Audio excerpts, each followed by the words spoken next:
dans le temps, on voyait toujours les choses avec une seule explication et avec un seul accident. Et j'ai essayé de vous montrer que il n'y a pas qu'un seul accident, il y a plusieurs. Je voulais montrer à plusieurs échelles qu'un accident ou une phase orogénique, elle va me donner plusieurs accidents dans le même sens, qui sont plus ou moins parallèles, et qu'il n'y en a pas qu'un seul. Alors, il y a deux explications. Il y a deux explications. Il y en a une explication où on parle de contact sédimentaire entre le Campanien et le Jurassique, avec un niveau, ce qu'on appelle une inconformité. L'explication, c'est que les assises du Jurassique ont été soulevées et ont été maintenues comme étant des zones hautes pendant toute cette époque. Puis il y a eu la transgression marine du Campanien maastrichtien et ça a été déposé dessus. Non-dépôt. Non-dépôt. Plus non-dépôt que érosion.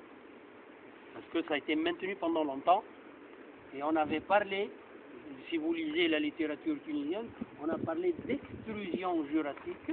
Donc ça a été extrudé, c'est-à-dire mis presque à la surface ou à la surface carrément, et qu'il y a eu un non-dépôt pendant tout le Crétacé. D'autres pensent que c'est plutôt la tectonique qui a mis le Campanien sur le Jurassique par le biais de la tectonique en rampe. C'est une tectonique en rampe qui est venue mettre le Crétacé supérieur sur le Jurassique.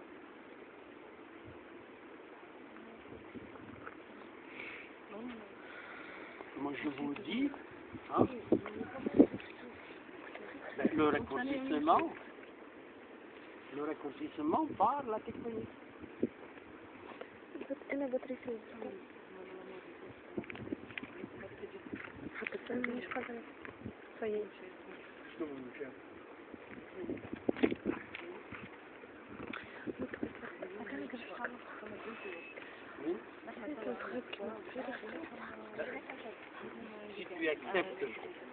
Si tu acceptes une première phase, tu vas te mettre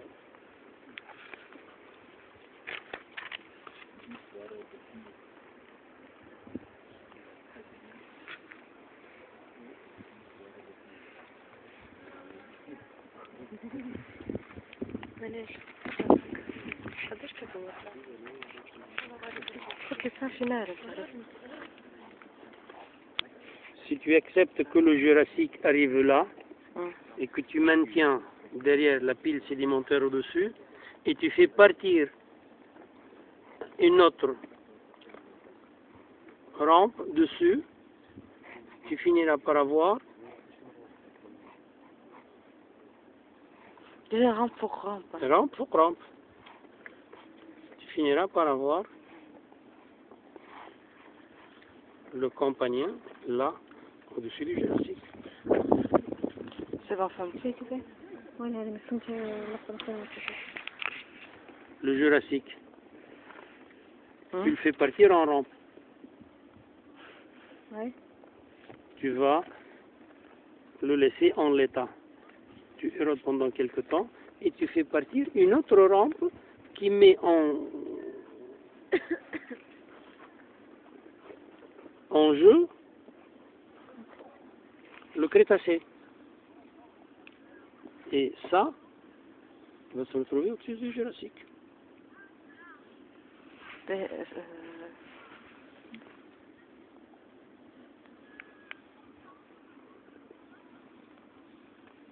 Ah, mais pas, c'est bon ça. Oui. C'est la même explication. Tu acceptes ça. Mais il suffit que tu bloques ton mouvement le long de cette faille, de cette rampe. Ça bloque. et tu continues à pousser derrière.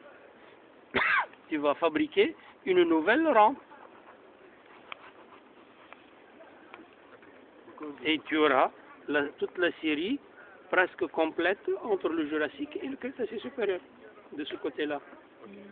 Mais là, au bout, tu verras le Crétacé supérieur qui est la couche la plus élevée sur le Jurassique qui est la couche qui a été impliquée dans une rampe inférieure. Ben oui. جزء من هنا جزء ما سميش هما اللي هنا. Oui.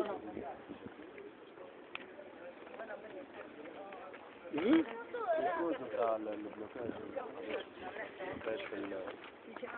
Il suffit que tu aies une chaîne de montagne déjà faite, ou il suffit que tu aies une faille qui te désigne, qui te isole un autre plan, et que le mouvement ne peut plus être compensé.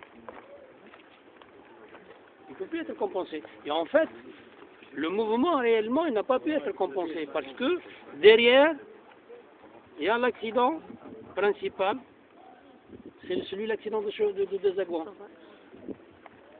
Le Jurassique sous nos pieds, qui a quelque chose comme 250 mètres, il va se retrouver à plus de 9900 mètres dans la région de Zagouan. Ça veut dire que ce qui est en bas, il va partir à un moment donné derrière.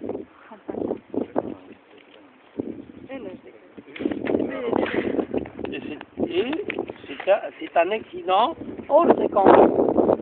Mais c'est lui le dernier qui va mettre le Jurassique quelque part par là.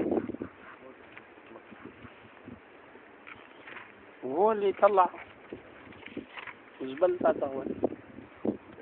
Tu as la même série, Jbal Zarwan, Msalla, Rssas, et puis Hammam Neuf.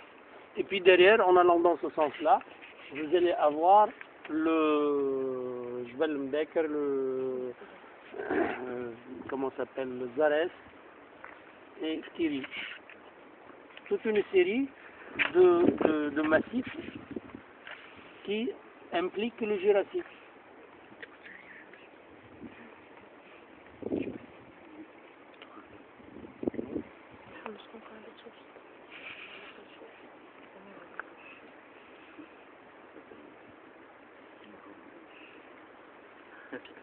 Et entre les deux, en fait, vous allez avoir les synclinaux pincés du néogène tel que celui que nous l'avons vu ce matin. On va voir le Fortuna, le Souar et le Ain Ghrab qui sont impliqués entre ce massif de Zriba et le massif de Zagouan.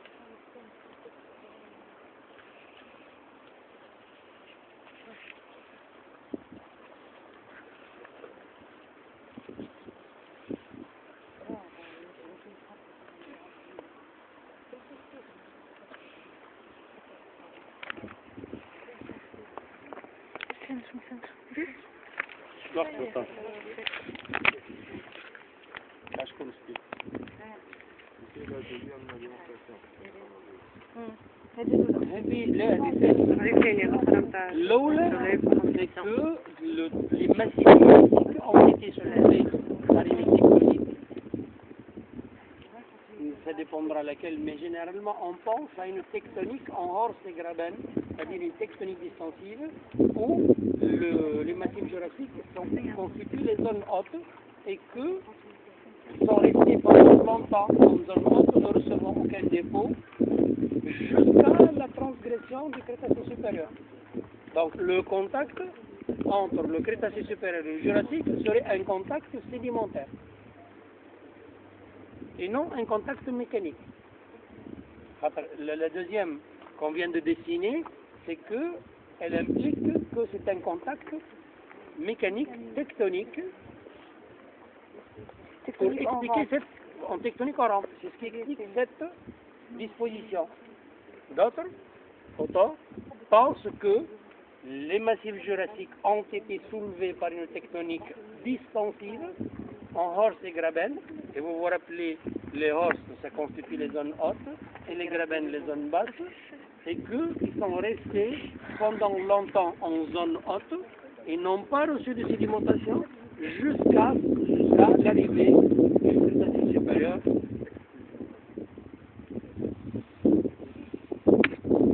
Donc vous avez un beau sujet de discussion avec opposition d'idées. Donc il faut de l'argumentation. Il faut des argumentaires.